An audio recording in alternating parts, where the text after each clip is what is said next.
Hey everyone, tonight we're going to dive into the gritty, grimy world of a medieval inn where you're not just a guest, but the innkeeper himself, juggling chaos from dawn till dusk in a place that's equal parts home, tavern, and accidental zoo. Picture this.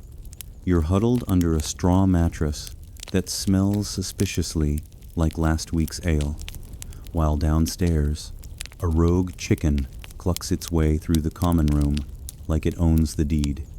You probably won't survive this day without questioning your life choices or at least spilling a mug or two. So before you get comfortable, take a moment to like the video and subscribe, but only if you really like what I'm doing here. And let me know in the comments where you're tuning in from and what time it is for you. It's always cool to see who's up late with me, whether you're in Tokyo at dawn or Texas at midnight. Now, turn down the lights, maybe turn on the fan for some soft background music, and let's get started tonight. You don't so much wake up as get yanked from sleep by the symphony of a medieval morning, someone sneezing onto the floorboards below, a groan that could be pain or just a bad dream, and the unmistakable clatter of a chicken bolting out the front door like it's late for an appointment. It's still dark out, that hazy pre-dawn gloom, where time feels like it's playing tricks on you. No clocks here, just the faint crow of a rooster somewhere in the distance, reminding you that the day's grind is about to kick off, whether you're ready or not. You sit up slowly, peeling yourself off the straw mattress that's seen better days. It's slanted just enough to make you roll toward the wall, and the blanket clings with a faint whiff of garlic and spilled ale. Cozy? Sure, if your idea of cozy is a damp cloak wrapped around a loaf of bread. You rub the sleep from your eyes with a sleeve that's more saddlebag than linen now, stiff from too many washes in questionable water. Dressing is a ritual in stages, because rushing before sunrise is just asking for trouble. First the tunic, rough wool scratching against your skin like it's got a personal grudge. Then the trousers, belted with whatever you can find. Ah, there it is, hanging on a peg behind the door, tangled with a spoon, a stubby candle, and someone's stray sock. Whose sock? Best not to ask. Questions this early lead to headaches, or worse, awkward conversations with guests who swear they packed two. You chuckle to yourself. Medieval lost and found is basically a pile of mysteries no one claims. Downstairs, the common room is eerily quiet, like it's holding its breath after last night's chaos. Signs of life are everywhere. A tipped mug rolling lazily under a bench, a boot abandoned by the hearth, as if its owner fled in a hurry, and under one table, a man snoring with the confidence of a king on his throne. You step around him, carefully waking guests. Too soon often ends in sword-point chit-chat, and you're not in the mood for that drama yet. You stoke the hearth with a practiced flick of the poker, coaxing embers back to life without wasting firewood. It's expensive stuff, harvested from the nearby woods where bandits lurk and trees seem to fight back. Last time you built a real blaze, some fool tried to roast a goose indoors. Feathers and all smoke everywhere, and the smell lingered for days. Historians still debate whether medieval inns were more tavern or survival test, but you know the truth. It's both, with a side of unexpected poultry. As the flames crackle softly, you set a pot over them, reheating whatever evolved from last night's stew. It's pottage, that thick, nameless sludge-boiled oats meets wet boot, with a cabbage undertone that's been thinking deep thoughts. Yesterday, it had barley and turnips. Today, those turnips are softer, joined by mysterious goose bits from the bird that didn't escape in time. Add water, heat, repeat it soup that gave up on ambition halfway through. By now, The distant bray of a mule echoes outside, signaling early travelers on the road. You exhale, feeling the weight of the day settle in. The inn isn't glamorous, no silk sheets or crystal goblets here, but it's yours. Warm in its own stubborn way, busy with life, and most importantly, it's the heartbeat of this stretch of muddy trail. Just like that, the cycle kicks in again. Breakfast isn't a feast. It's a negotiation between edible and, well, it won't kill you, probably. You ladle out the pottage, its smell wafting up like a challenge. Guests start drifting in. A merchant clutching his coin purse like it's a newborn. A pilgrim muttering about blisters while gripping his walking stick. And the bard, oh, the bard who demands honey for his porridge as if you keep a hive in your pocket. Honey's been locked away for weeks, ever since that sticky incident with the monk's robe. You smile politely, but inside you're thinking, buddy, if I had honey, I'd be eating it myself. The barmaid, Marjorie, appears like a ghost from the back room, already moving with that efficiency that makes her the real boss here. She's maybe 20 or 30, hard to tell when poets age you prematurely with their bad rhymes. She balances a tray of mugs in one hand, swats away a wandering fly with the other, and somehow refills everything without spilling a drop. You watch her dodge a compliment from the merchant that's more leer than poetry, her reflexes sharper than a ferret in a pantry. Last week, a drunken mercenary tried praising her ankles and woke up with his boots nailed to the ceiling. True story, or at least the legend she lets circulate. Breakfast beer flows freely. It's weak ale, boiled for safety since the water's as trustworthy as a bard's promise. Even kids sip it under watchful eyes. This is a reputable spot, after all. As bowls empty and stomachs grumble less, the room fills with that post-meal ambition. Nobody's died yet, which counts as a win in these times. You wipe the counter with a cloth that's seen better centuries, nodding to Marjorie in silent agreement. Despite the lice, the smells, and the occasional chicken chase this place runs. An odd detail sticks in your mind, the way that sock on the peg matches none of your guests, like it's a relic from some long-gone traveler who left a piece of himself behind. Canonical event? Well, inns like this were hubs during the Black Death's aftermath, where survivors gathered, traded news, and rebuilt communities amid the chaos. But for now, the door creaks open wider, letting in the first real light of day, and with it, the promise of more guests. You brace yourself. Mornings are just the warm-up. The common room starts buzzing as mid-morning approaches, but you're still shaking off the dawn haze. Another joke for the road.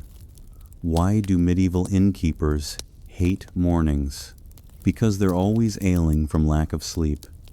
You pour yourself a small mug, savoring the weak brew that passes for coffee in this era. No lattes here, just survival juice. Outside, the village stirs.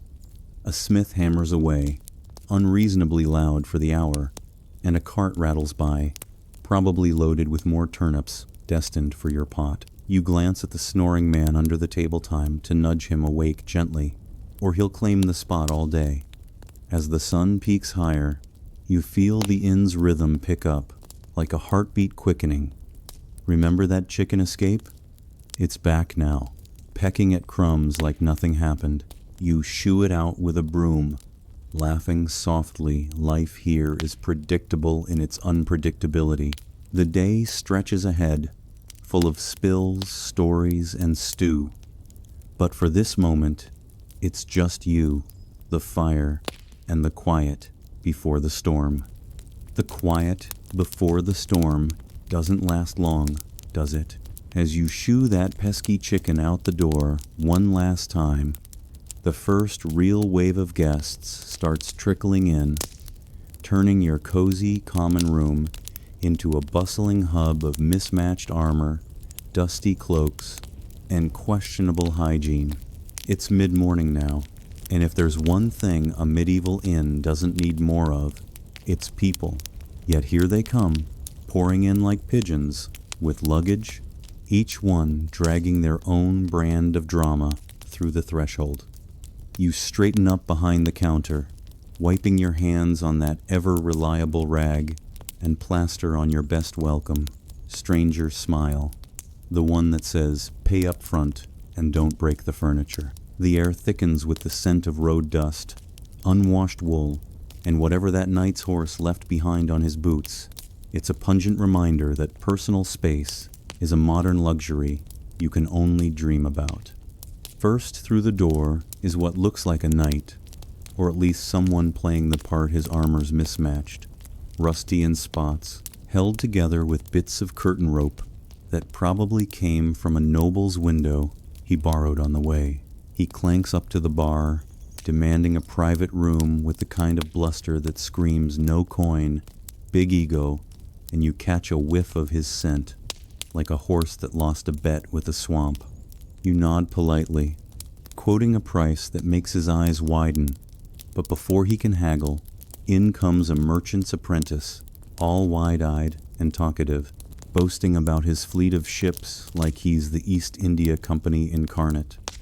He pays with buttons, actual buttons, and tries to barter for a bowl of pottage, as if this is some kind of medieval Groupon deal. You chuckle inwardly, jokes on him, the stew's the same price as always, non-negotiable, unless you want Marjorie glaring daggers. Speaking of which, Marjorie's already in motion, weaving between tables like a dancer who's had enough of the music, but keeps going anyway. She's the soul of this place, or at least the functioning brain without her. It'd collapse into a stew-soaked heap faster than a thatched roof in a storm. You watch as she serves the knight a mug of ale, dodging his attempt at a flirt, with the grace of someone who's memorized every bad poem in the kingdom. Her reflexes are legendary. That mercenary from last week still tells the tale of his boots on the ceiling, though he leaves out the part where he cried a little. As more guests flood in, the room fills with clashing personalities. A bard strumming a lute with 6 strings missing, launching into a tune about lost love and goat theft that nobody requested. A monk shuffling in, blessing the furniture, and eyeing the bread like it's a sin he's willing to commit. And then the inevitable child chasing a goose. Wait, is that the same goose from last night? It waddles in with a grudge, honking at ankles, as if settling old scores. You greet them all with a nod and a word, ladling out more pottage while the smells mingle smoke from the hearth, barley bubbling away, and that ambition in the air from folks ready to haggle, complain, or just sit and stare. The bread's hard as a roof tile, cut with care to avoid breaking another knife, and guests chew it slowly, reflecting on life choices between bites. One traveler asks if the ale's fresh. You assure him it's boiled, safer than the water, which could be hiding anything from tadpoles to typhoid. Historians still debate whether medieval inns were more vectors for disease or social glue, but in your experience, it's a bit of both places, like this spread news, rumors, and the occasional plague faster than a courier on horseback. Remember that sock you found upstairs? Turns out it belongs to the bard, who claims he lost it during a dramatic reenactment last night. Odd detail, but he swears it's cursed with eternal itchiness, which explains why he keeps scratching mid-song. By noon, the inn's packed, overlapping smells, creating a symphony of barley, sweat, and drying socks near the hearth. Someone's sharpening a knife for no clear reason, probably the knight, practicing for a duel with his own shadow, while 2 travelers argue over the only stable stool, the one without a wobble. You pour another mug, wiping the counter again, and share a silent nod with Marjorie. Despite the noise, the geese, and the button-paying apprentices, this is what keeps the place alive.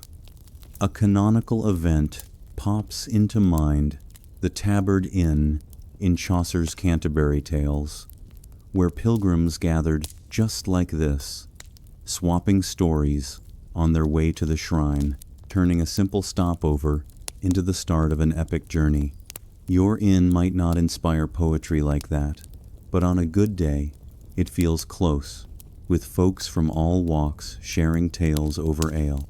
The chaos builds sensory layers, the clink of mugs, the sizzle of fat dripping into the fire, the warmth creeping up your arms as you stir the pot. You crack a light-hearted joke to the monk, "Bless the bread, Father," but if it breaks your teeth, that's on you, not divine intervention. And he chuckles, breaking his fast with a hunk that's more weapon than food. Another one for the apprentice. "Fleet of ships, eh? Hope they float better than your bartering skills." He laughs it off, but you see the blush, and to the bard, mid-mournful note, "Sing about goats again, and I'll charge you per verse double for the off-key ones." The room erupts in snickers, easing the tension just enough to keep things from boiling over. As the morning crowd settles, you feel the pull of the day intensifying, like the inn's got its own heartbeat now, thumping with every new arrival. The goose finally gets chased out by the child, who declares it his emotional livestock, whatever that means in kid speak. You lean against the bar, taking a sip of your own ale, savoring the weak, malty bite that cuts through the haze. It's not glamorous, this life dealing with rusty nights and cursed socks, but it's yours.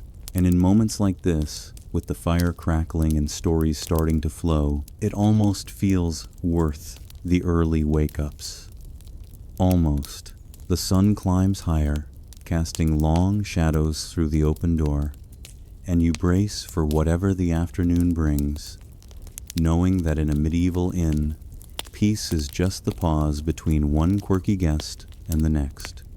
Oddly enough, amid the bustle, you spot a traveler drying his socks by the fire socks, knitted with what looks like actual silver thread, a remnant from some noble's laundry heist, perhaps. It's these little mysteries that keep things interesting. And as for debates, historians still argue over how much inns like yours fueled the spread of the Renaissance, with travelers carrying ideas alongside their lice-infested packs. You don't ponder it long. There's another mug to fill, another complaint to nod through. The rhythm carries on, seamless as the day unfolds. The midday sun filters through the narrow windows, casting a golden haze over the common room that's starting to feel more like a pressure cooker than a tavern. And you know what's coming next. The lunchtime frenzy, where coordination meets chaos in a stampede of hungry patrons emerging from every corner like they've been summoned by some invisible dinner bell. You glance at the battered iron triangle hanging by the kitchen door, and with a resigned sigh, you give it a ring that echoes through the inn, signaling that food is ready. It's an innocent sound at first, brief and peaceful, but it unleashes a wave of noise that registers somewhere between a festival drumline and the opening salvos of a siege. Guests materialize from spots you didn't even know existed. A trader leaps over a sleeping dog near the hearth. The bard swings his lute over one shoulder like he's charging into battle, and two farmers shove each other lightly over who claims the bench first, despite 6 empty ones scattered around. You ladle out steaming bowls of pottage from the pot, that hearty, warm sludge whose ingredients are a mystery known only to the flames and perhaps a few divine beings who oversee kitchen miracles. It's flavorless, unless you count turnip as a bold statement, but it's filling, and in these times, that's the real triumph.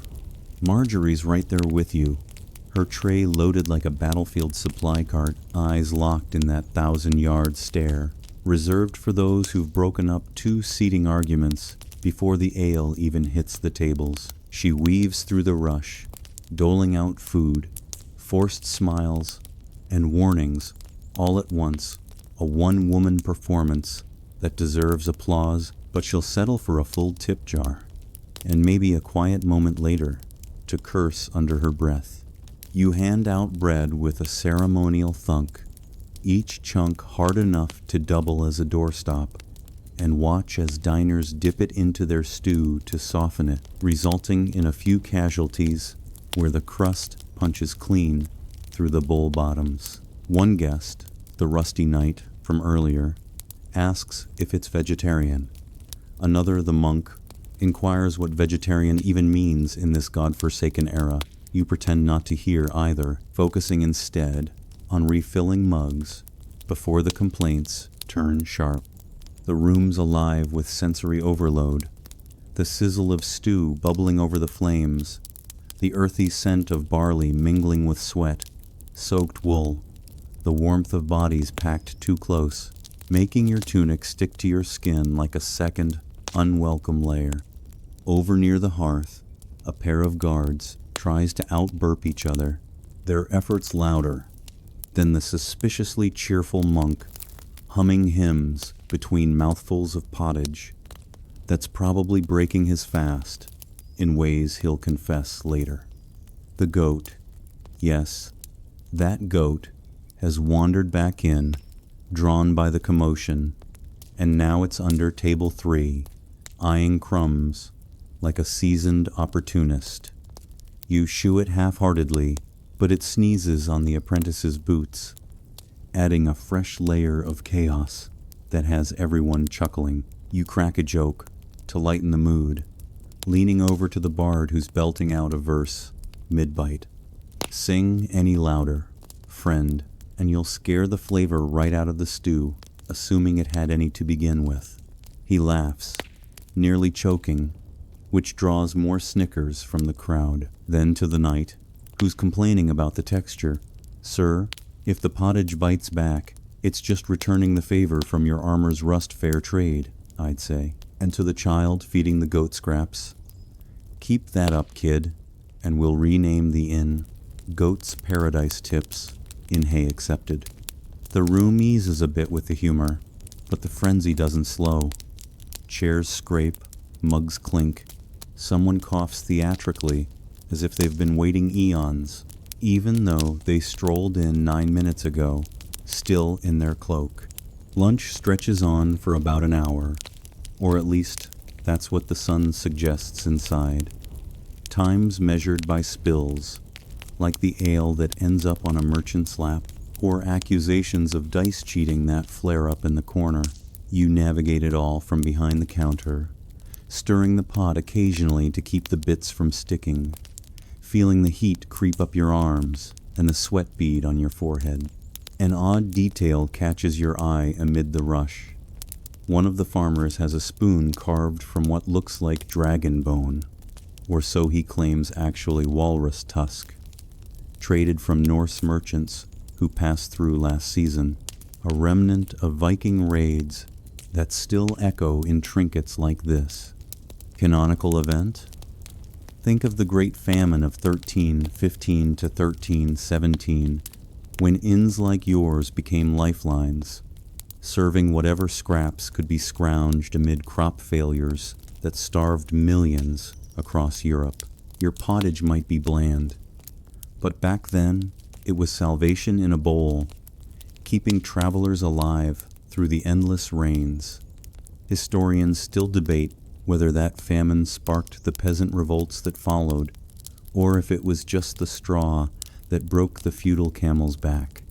But either way, places like this inn were ground zero for the grumblings that turned into uprisings. As bowls empty and patrons lean back with satisfied groans, the noise dips briefly, an eerie silence broken only by a dropped spoon clattering across the floor. You wipe your brow, sharing a quick glance with Marjorie, She's got that apron straightened, ready for the next wave.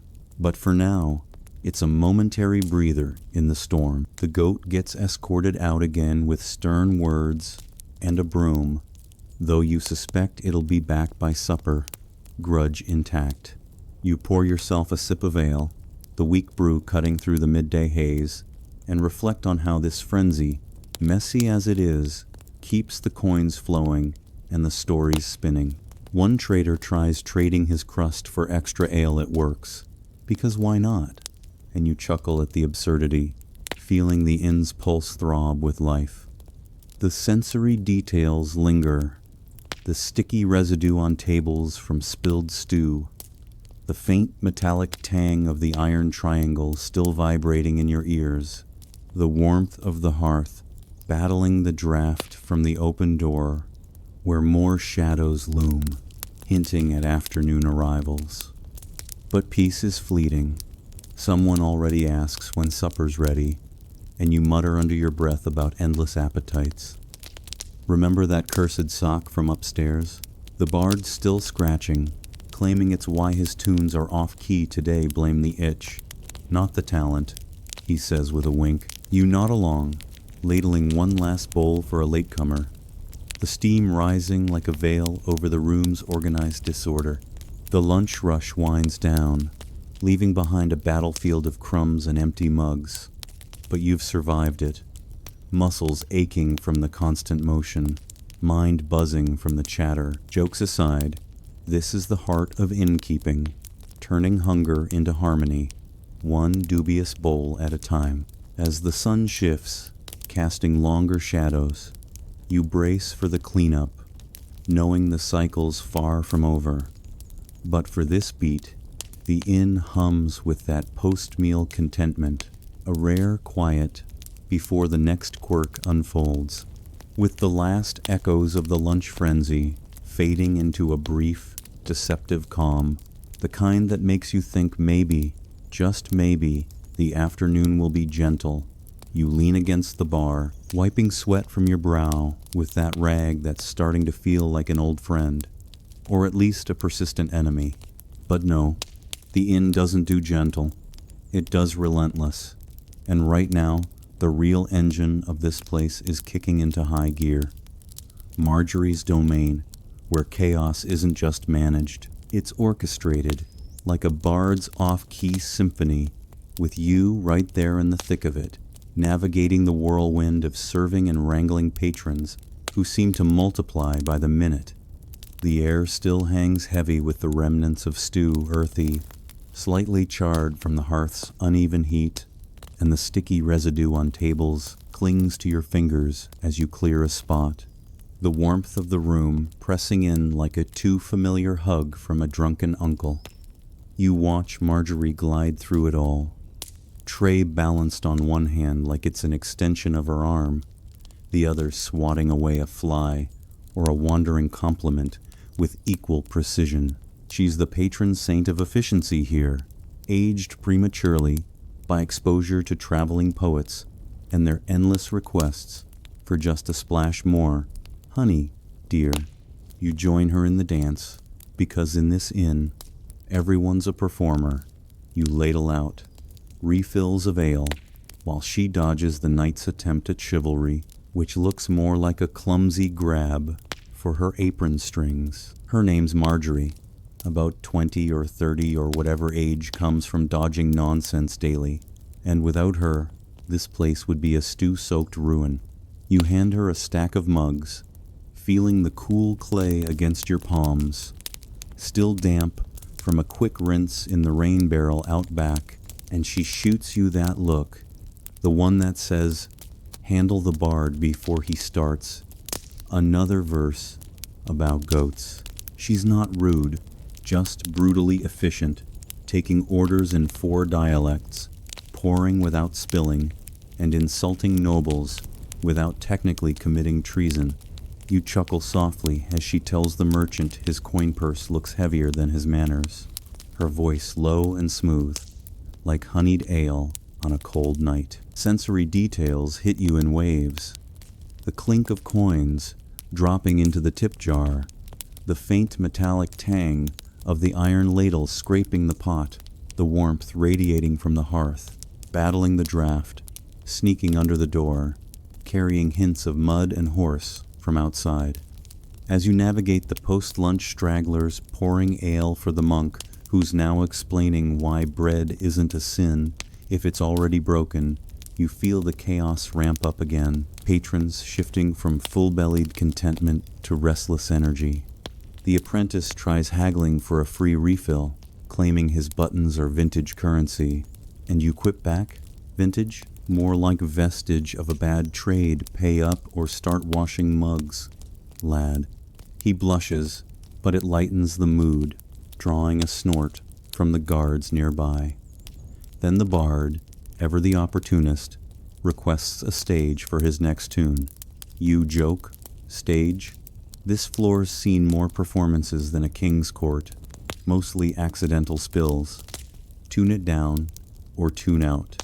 Marjorie overhears and adds her own zinger to the child, still eyeing the goat's return.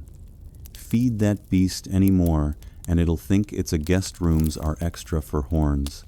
The room ripples with laughter, easing the tension as you both keep the flow going. Mugs clattering onto trays, stew bowls stacked precariously high. An odd detail catches your eye amid the bustle. The monk's walking stick, propped against the table, carved with tiny runes that look suspiciously like gambling symbols. Turns out it's from a pilgrimage detour through a dice den in the last town, where he blessed the games and walked away with extra bread. Who knew holy men had side hustles? Canonical event time, the Peasants Revolt of 1381, when inns like this became rallying points for Wat Tyler's rebels, grumbling over poll taxes and serfdom, while barmaids like Marjorie eavesdropped on plans that sparked a march on London, burning manors and demanding freedom. Your inn might not host revolts, but the undercurrent of discontent over ale feels eerily similar. Whispers of unfair lords blending with complaints about the stew's lumps. Historians still debate whether that revolt was truly a class uprising or just a chaotic tax protest fueled by too much weak beer and bad harvests. But either way, places like this were the spark where efficiency in serving met inefficiency in feudal rule. You keep moving, sensory immersion pulling you deeper, the sticky pull of ale foam on your fingers as you wipe a spill, the low hum of conversations layering like smoke over the room, the faint itch of straw dust from the floor kicking up with every boot scuff. Marjorie's the queen here, sniffing out fake accents and stolen rings like a hound on a scent. She knows who'll pay in coin and who'll try bartering with seashells, her stare curdling milk faster than a witch's curse. You assist, balancing a tray yourself now, navigating the tables where the knight's rusty armor clanks against a bench, the sound echoing like a distant blacksmith's hammer. The warmth from bodies packed close makes your tunic cling, sweat trickling down your back. But it's invigorating in a way the inn's alive, pulsing with the rhythm she sets. A traveler complains about the ale's strength, and you fire back lightly, strong. This brew's weaker than a bard's promises, keeps you upright for more stories. Marjorie nods approval, her apron fluttering as she spins to refill the guards' mugs, dodging a spilled crumb that could trip a lesser soul. The afternoon deepens, sunlight slanting through the windows in dusty beams that highlight the organized mayhem. Socks drying by the fire, one with that silver thread from earlier, now claimed by the apprentice as a lucky charm. The goat sneaking a peek at the door like it's plotting revenge, and patrons settling into games or debates that could turn rowdy without her watchful eye. You feel the pull of her domain. This floor she rules with winks and sharp words.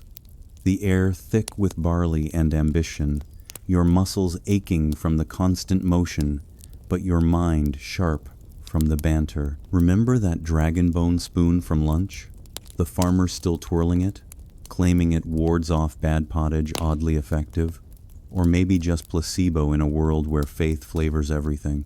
As you stack empty bowls, the sensory blend intensifies. The cool rush of a breeze when the door opens, carrying village sounds, a smith's hammer, a distant cart rattle, the faint garlic linger from your blanket upstairs, mixing with fresh baked bread scent from the oven out back. Marjorie takes a rare breath, straightening her apron with a flick that sends crumbs flying, and you share that silent agreement. This kingdom of splinters and half-promises runs on her grace, low expectations met with high tolerance. You pour one more round, the ale's foam bubbling softly, and quip to the group, "Drink up, folks. Marjorie's mercy lasts longer than the daylight, but not by much." Laughter follows, bridging the chaos as the inn hums under her command, a delicate dance you both perform daily. The warmth envelops you, the smells ground you, and for a moment, amid the clinks and chuckles, it feels like harmony in the heart of the storm. Lunch is over, the last groans of satisfaction fading into the air like steam from the now empty pot, and you find yourself staring at the aftermath, a common room that looks less like a tavern and more like an archaeological dig site, complete with mysterious stains, lost trinkets, and enough onion peels scattered in improbable places to make you wonder if vegetables have started plotting rebellions of their own. You exhale slowly, the sticky residue of spilled ale clinging to your fingers as you grab the rag that's basically family at this point, its fabric worn thin from battles with grime that would make a night blanch. The warmth from the hearth still lingers, battling the cooler drafts, sneaking through cracks in the walls, carrying faint whiffs of mud from outside where a light rain has started pattering, turning the road into a slurry that'll track in even more mess later. Marjorie's already at it, collecting dishes with the speed of someone who's done this dance for a decade and dreams of retirement in a quiet cottage with no bards allowed. You join her, tackling the wooden tables first, wiping them down with that rag that doesn't so much clean as redistribute the chaos into a medieval glaze, smears of pottage and ale blending into abstract art you'd never hang on the walls. The floors come next, swept mostly by pushing crumbs and spills under benches, hoping gravity and forgetfulness take care of the rest. It's not laziness, it's efficiency in a world where time's as scarce as good hygiene. You spot a boot under one stool, unclaimed and muddy, and add it to the growing pile behind the bar, labeled possibly belongs to someone, right next to last week's stray spoon and that cursed sock the bard finally reclaimed, though he swears it's still itching like it's possessed by mischievous spirits. Sensory overload hits as you work. The scrape of broom bristles against warped floorboards, kicking up dust that tickles your nose with a musty, straw-laced scent, the faint metallic clink of stacking bowls echoing like distant armor. The residual heat from the hearth, warming your cheeks, while cooler air nips at your ankles from the drafty door. A few lingering guests watch lazily, one offering half-hearted help that mostly involves shifting his feet out of the way, and you quip to him, "Lend a hand?" Or are you waiting for the broom to sweep itself? "I've got a enchanted one upstairs, but it only works on geese." He chuckles, but stays put, typical of the post-meal crowd who'd rather nap than scrub. Marjorie's on dish duty, scraping the stew pot clean with a vigor that suggests she's venting frustrations from the bard's endless tunes. Whatever remains gets fed to the pigs out back or slyly stirred into tomorrow's batch waste. Not, want not, especially when no one can taste the difference after the third bowl. You rinse mugs in the rain barrel, the water cool and slightly gritty against your skin, calling it divine purification, since the soaking bucket's more ceremonial than effective at this point. The room starts resembling an inn again, benches straightened, though always wobblier than before, like they've absorbed the chaos and decided to protest subtly. You crack another joke to Marjorie as she hauls a tray of empties. If cleaning paid in coin instead of crumbs, we'd be richer than that knight's ego rusty armor and all. She smirks, her apron dusted with flour from the bread oven, and fires back something about your rag being older than the inn itself, which draws a laugh from a straggler monk who's now helping by blessing the clean spots.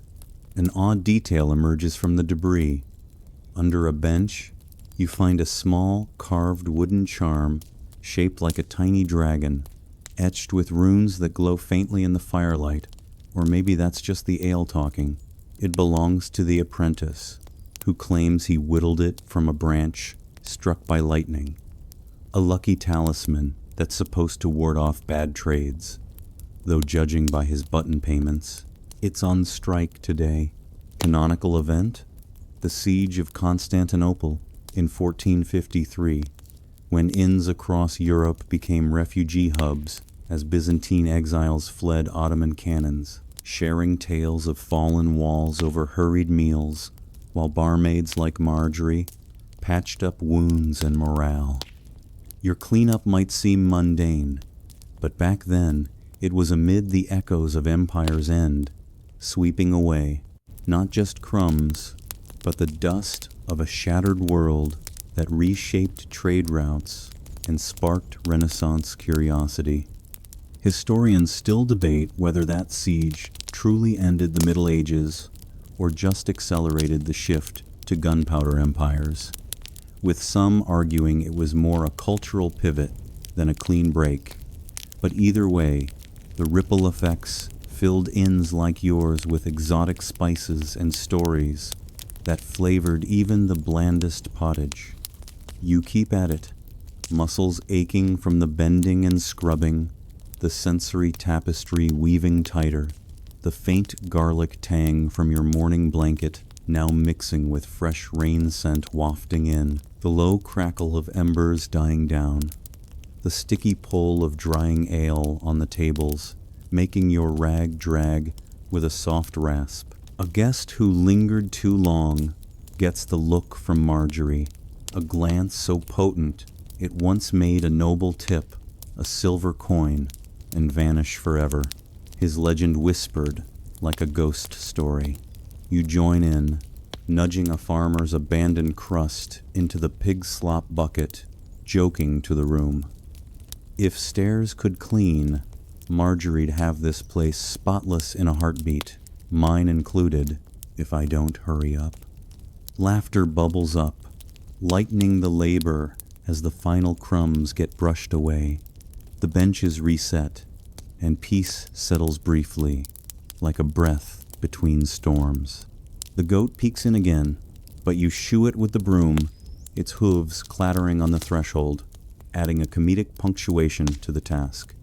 As the afternoon light softens, filtering through windows in hazy beams that catch floating dust motes like tiny stars, you straighten up, back protesting with a twinge, and survey the room. It's orderly now, or as orderly as a medieval inn gets, with that faint, robust smell of smoke and barley lingering like a signature.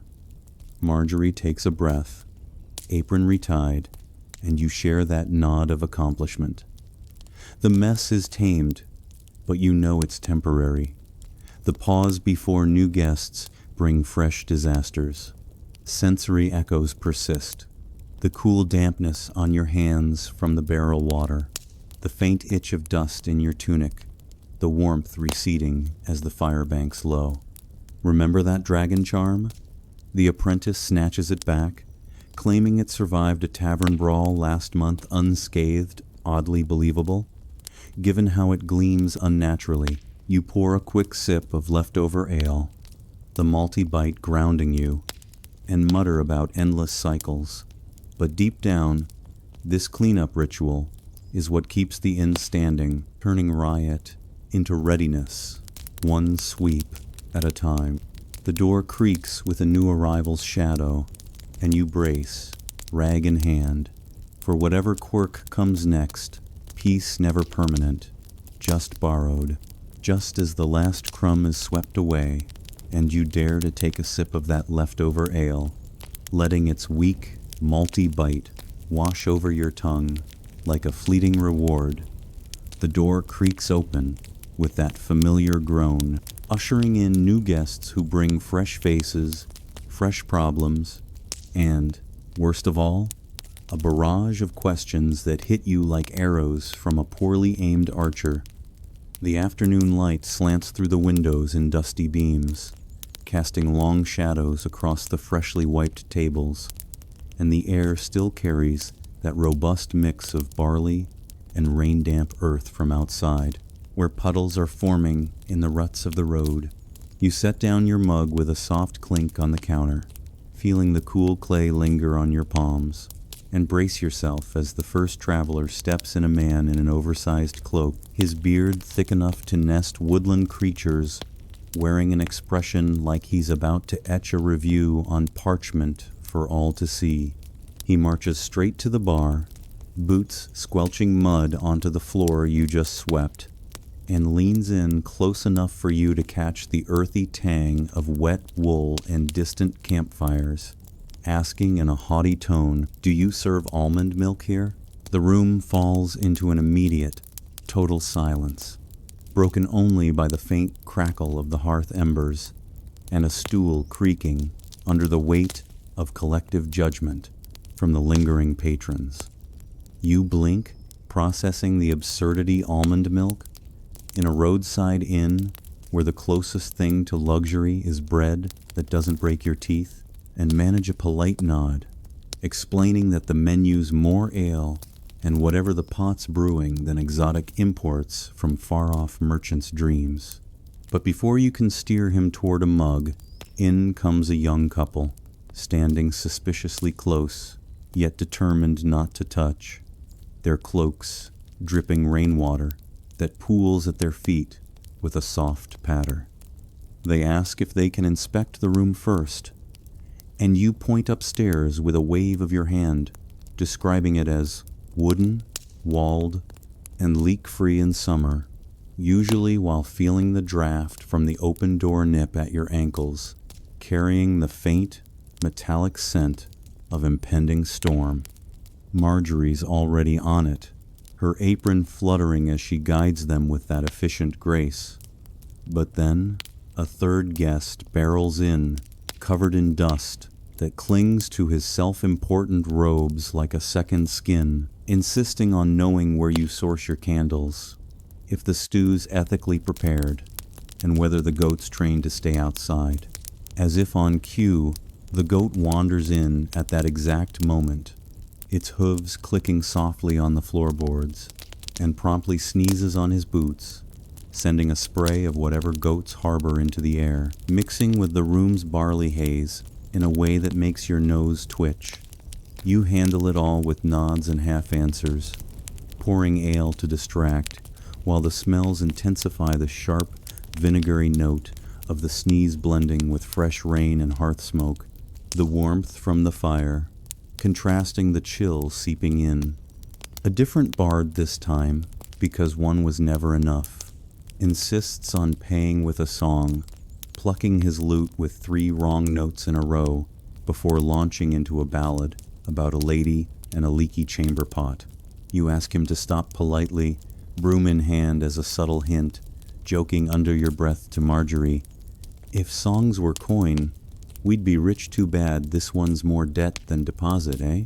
She smirks, dodging another question from the bearded man about wine varieties, while you quip to the couple returning downstairs, complaining about the stairs' creaky steps, keeps the thieves honest. They announce themselves before they rob you blind. They chuckle nervously, but it eases the tension, the room's chatter rising like steam as more inquiries fly. Is the bed straw fresh? From a pilgrim clutching his stick. Got any rooms without fleas? From a merchant eyeing his purse. And the dusty guest demanding to know if the ale's filtered through sheer desperation, which you confirm with a wink, feeling the sticky pull of the counter under your elbows from a recent wipe. The barrage continues, sensory details pulling you into the fray. The cool drip of rain from cloaks hitting the floor. The faint itch of dust settling on your skin from the new arrivals. The low hum of overlapping voices, layering like the inn's own chaotic melody. You navigate it calmly, explaining there's one wine reddish and reliable, while Marjorie handles a flirt disguised as a food complaint, her stare making the offender shrink like curdled milk. An odd detail stands out amid the questions. The pilgrim's walking stick isn't just wood. It's inlaid with a tiny shard of what looks like stained glass from a shattered cathedral window, a relic he claims fell during a storm last year, now carried as a divine splinter for luck, though it pokes his palm occasionally, drawing tiny beads of blood that he wipes on his sleeve. Canonical event? The signing of the Magna Carta in 1215, when roadside inns became temporary courts for barons grumbling over King John's taxes, hosting secret meetings where questions about rights turned into demands that reshaped English law. Your inn's inquiries might seem trivial, but back then they echoed with the weight of rebellion. Barmaids overhearing plots that limited royal power and planted seeds for modern constitutions. Historians still debate whether the Magna Carta was a genuine leap toward democracy or just a feudal squabble dressed up in legal Latin, with some arguing it benefited nobles more than peasants. But either way, it turned everyday complaints into enduring change. You keep the flow going, joking to the bard as he packs his loot. Next time, pay with silence. It's golden around here, especially after that pot ballad. The room laughs, lightening the deluge of demands as you pour another round, the foam bubbling softly with a malty froth that cuts through the afternoon haze. The young couple settles on a room. The bearded man grumbles but orders ale, and the dusty guest, boots now goat approved, inquires about supper ethics one last time before Marjorie points him to a bench with a look that ends the conversation. Sensory immersion deepens. The faint garlic linger from your morning routine, now overtaken by rain, fresh air. The warmth of bodies clustering near the bar, making your tunic cling slightly. The clink of coins finally changing hands as payments trickle in. Remember that dragon charm from cleanup? The apprentice left it behind again, now pocketed by the pilgrim, who claims it'll pair well with his glass shard, odd talismans attracting each other like magnets in this quirky parade. As sundown approaches, the common room transforms into a patchwork of personalities. The quiet scribe scribbling in the corner, merchants arguing grain prices by the fire, the bard attempting affection through volume once more, and the goat, now asleep under table 3, snoring softly like it's earned the rest. You exhale, muscles tired from the constant nodding and pouring, but the inquiries, endless as they are, keep the inn buzzing, opinions arriving louder than the rain pattering outside. One final joke to the monk, who's joined the fray, asking about blessed water. Holy water?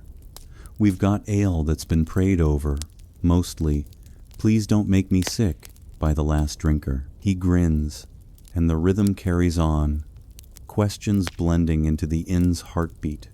a delicate balance of patience and persistence that defines this life. The door creaks again, shadows lengthening, and you brace for whatever fresh complaint walks in next, the air thick with anticipation and that ever-present barley warmth. Supper time arrives not with a whisper of elegance, but with a cacophony of scraping chairs, clinking mugs, and someone coughing theatrically as if they've been starving since the dawn of time, even though they wandered in just minutes ago, still draped in their traveling cloak like it's some kind of royal insignia. You stand behind the counter, wiping down a mug that's seen more action than a knight's shield, feeling the residual warmth from the hearth seep into your bones while the evening light fades outside, turning the windows into dim mirrors, reflecting the growing chaos within. The air thickens with anticipation, a blend of bubbling stew scents, earthy turnips, softened to surrender, mingled with the faint, malty haze of ale that's been flowing since midday, and the subtle draft carrying hints of cooling rain from earlier, now mixed with the robust whiff of unwashed wool from the patchwork of patrons settling in. Marjorie emerges from the kitchen like a seasoned general, hefting a pot that's still technically warm and definitely still stew, the day's signature dish reheated with whatever magic keeps it from congealing into something unrecognizable. You oversee it all, ladling out portions with a practiced flick, the steam rising in lazy curls that tickle your nose and fog your vision just enough to blur the edges of the room's lively disorder. The menu hasn't evolved. It's the same mysterious pottage, served alongside bread chunks that could moonlight as blunt weapons, and a side of unsolicited commentary from the guests who cluster around tables like moths to a flame. This stew tastes different than lunch, one traveler mutters suspiciously, spoon hovering midair, and you reply without missing a beat. Different? It's the same pot. Friend must be your tongue playing tricks. Or maybe the goat sneezed in it again. He blinks, then laughs quickly, fearing for his cutlery privileges as Marjorie shoots him a glance, sharper than a well-honed knife. The bard still here, somehow, like a bad penny with strings, offers to honor the meal with a song, getting through one verse about the lady of the ladle before you place a chunk of bread in his bowl with enthusiasm, joking lightly, sing any more, and we'll rename this Bard's Bane Stew, guaranteed to silence even the chattiest lute. The room chuckles, the noise overlapping with the clatter of bowls hitting wood, the sizzle of fat dripping into the fire, and the warmth pressing in from bodies packed close, making your tunic cling with a faint sweat that carries the day's accumulated scents of barley and smoke. Over by the hearth, two merchants launch into a debate about grain prices that's louder than a tournament joust, their voices rising like the steam from their bowls, while a couple upstairs remember that young pair from afternoon inquiries, the ones who inspected the room like it was a royal suite, now argue downstairs about flea counts on the bed, their whispers turning heads. The goat, ever the uninvited star, has slipped back in and curled under the table, being fed scraps by the child who insists it's his emotional livestock, its soft bleats punctuating the chatter like comedic asides. You weave through it, refilling mugs with ale that flows freely to help wash down the stew's existential ambiguity texture that's part chew, part slurp, with meat bits of vague origin that spark more questions than answers. Sensory details envelop you, the sticky grip of the ladle handle, slick from repeated dips, the low hum of overlapping conversations layering the air like a tapestry of accents, the faint itch of straw dust kicked up by shuffling feet, mingling with the hearty, filling warmth that settles in your stomach from from a quick sip of your own portion, malty and grounding amid the frenzy. A pilgrim complains about the temperature, claiming it's cooler than his faith during a blizzard pilgrimage, and you quip back, hot enough to melt a sinner's resolve. But if it's too chilly, hug the goat. It's got a grudge warmer than the hearth. Laughter ripples again, easing the spills that inevitably follow ale tipping onto laps, stew dribbling down chins, the room alive with that messy vitality where debates flare like embers from who owns the wandering chicken, callback to this morning's escape artist, to whether the bard's tunes are worth the air they displace. You stand sentinel behind the counter, polishing a mug absent-mindedly, its cool surface a brief respite against your palm, watching with the expression of a man who's accepted his fate. In about an hour, someone will spill spectacularly, another will nod off mid-sentence, and the bard will try serenading the pot itself. The air grows thicker, sensory immersion deepening with the garlic linger from your blanket upstairs, now overtaken by fresh reheated stew vapors, the faint metallic tang of rain on the wind sneaking through cracks, the warmth of the fire, battling evening's chill as shadows lengthen across the floorboards. An odd detail catches your eye amid the service.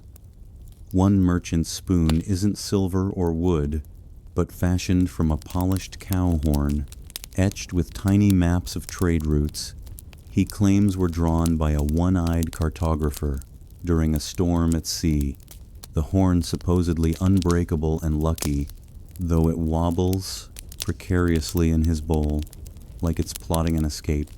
Canonical event? The Battle of Agincourt in 1415, when English longbowmen feasted in makeshift inns after routing the French knights, their muddy boots and triumphant tales turning simple suppers into legends of underdog victory that echoed through Henry's realm. Your lively service might not host kings, but the debates over spills feel akin to those post-battle boasts, where ale flowed freer than blood on the field, fueling morale that shifted the 100 Years' War. Historians still debate whether Agincourt was a tactical masterstroke or just muddy luck favoring the English, with some arguing the rain-soaked terrain was the real hero, turning French heavy armor into liabilities, while archers picked them off like sitting ducks, or in this case, like that goat dodging crumbs under the table. You keep overseeing, muscles aching from the constant ladling and pouring, the rhythm of the room pulsing like a heartbeat, loud, messy, and undeniably alive. A sign of success in a medieval inn where supper doesn't need to be gourmet, just present and non-flammable. The couple quiets after a shared mug. The merchants agree to disagree with raised toasts, and even the bard simmers down, his lute propped silently for once. Sensory echoes persist. The soft thud of bread hitting plates, the faint itch of smoke in your eyes from the hearth's flicker, the warmth enveloping you like a well-worn cloak as the evening deepens. Remember that cursed sock the bard reclaimed? He's scratching again mid-meal, blaming it for his off-key appetite, which draws a final chuckle from the scribe in the corner. You exhale, pouring one last round, the foam bubbling with promise, and mutter about endless nights. But deep down, this lively service, spills and all, is what makes the in-thrum debates fueling the fire, one dubious bowl at a time. The shadows grow, the noise swells, and you brace for the entertainment to unfold next, the air thick with contentment and that ever-present stew warmth. As the last spoons clink against the bottoms of bowls and patrons lean back with those satisfied groans that signal survival through another round of stew, the real evening show kicks in, not with fanfare or flyers, but with the unstructured unfolding of nightly entertainment, where talent is limited, structure is optional, and the risk of mild injury hovers like a tipsy spectator. You stand there behind the counter, polishing a mug that's more habit than necessity, feeling the warmth from the hearth dim slightly as embers settle into a softer glow, the air now thick with the lingering haze of reheated pottage and ale, blended with the faint, cooling draft from cracks in the walls that carries whispers of night rain outside. The room's alive in a new way, shadows lengthening across the floorboards in flickering patterns from the candles you've lit, their waxy scent mingling with the robust whiff of unwashed cloaks and barley breath, creating that cozy yet chaotic cocoon where anything can happen, and usually does. The bard, of course, seizes the moment like it's his birthright, clearing his throat dramatically. You can hear the phlegm rattle from across the room, and plucking 3 uncertain strings on his lute before announcing a ballad titled "The Fair Lady of Festerwell, Who Married a Troll," half the patrons cheering while the other half groans in unison, the goat sneezing as if in critique from under its table. You pour yourself a small mug of ale, the foam bubbling lazily with a malty bite that cuts through the evening haze, and settle in to witness the spectacle, sensory details pulling you deeper. The soft twang of lute strings vibrating in your ears like an off-key heartbeat. The faint itch of smoke from the hearth tickling your eyes. The warmth of bodies clustered close, their laughter rising in waves that make your own tunic feel stickier against your skin. The bard's voice booms enthusiastically, lyrics rhyming occasionally, something about socks stolen by trolls that has the merchant chuckling mid-sip, and you drink deeply, knowing there are still 6 verses left, each more dramatic than the last. Meanwhile, at a far table, 2 old friends slur through a riddle contest, the rules as murky as the ale, one puzzle sounding suspiciously like a recipe for pottage gone wrong. A nearby monk covers his ears politely and hums psalms at church bell volume, his voice clashing like a holy counterpoint. You quip to Marjorie as she circles with refills. If riddles were riddance, we'd clear the room faster than the bard's high notes troll, marriage or not.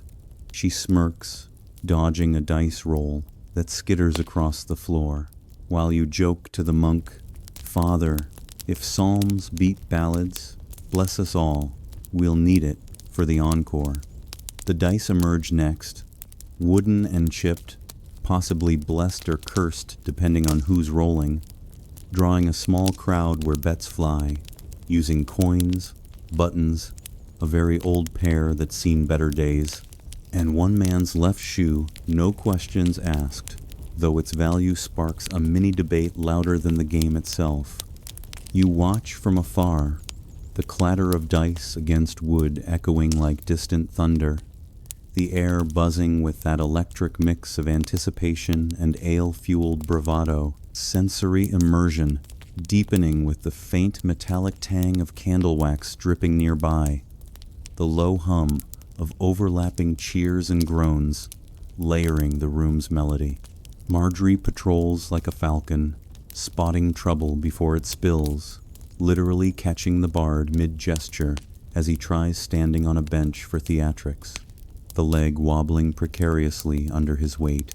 In the corner, a shy traveler pulls out a flute, producing 3 lovely notes that float like a brief oasis before the goat headbutts him gently, drawing applause all around as if it were part of the act.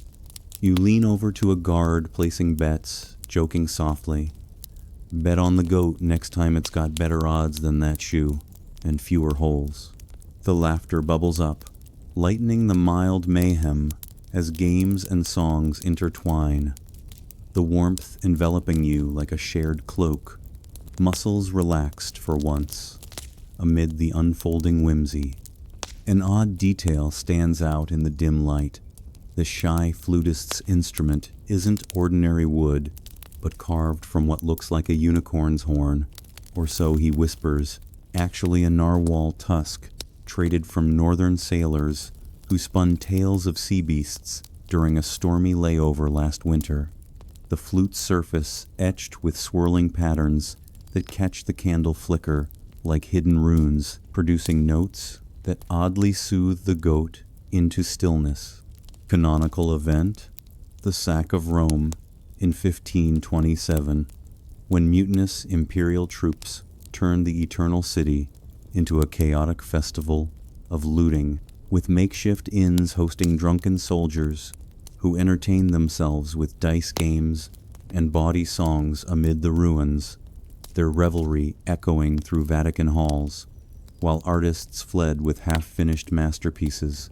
Your nightly antics might seem tame, but they mirror those wild nights where entertainment blurred into excess, fueling the Protestant Reformation's critiques of Catholic opulence. Historians still debate whether the sack was a deliberate strategy by Charles V or just unpaid mercenaries running amok, with some arguing it hastened the Counter-Reformation more than any papal decree, turning Rome's fall into a catalyst for religious renewal across Europe. You keep observing, the rhythm of the evening pulsing with that unpolished charm, loud, real, and occasionally veering into the not entirely legal, like the riddle that turns into a mock duel with bread crusts as swords. The sensory tapestry weaves tighter, the soft thud of dice hitting the table, the faint itch of wool fibers floating from cloaks in the warm air, the malty aftertaste lingering on your tongue as you sip again. Marjorie nabs a table stander before disaster, her efficiency the unsung hero keeping the show from full collapse, while the flute recovers for a duet with the bard that's surprisingly harmonious, or at least not ear-shattering. Remember that cowhorn spoon from supper? The merchant's still using it to gesture during bets, claiming it maps winning streaks, oddly accurate tonight. Or maybe just luck in a room where fortune favors the foolish.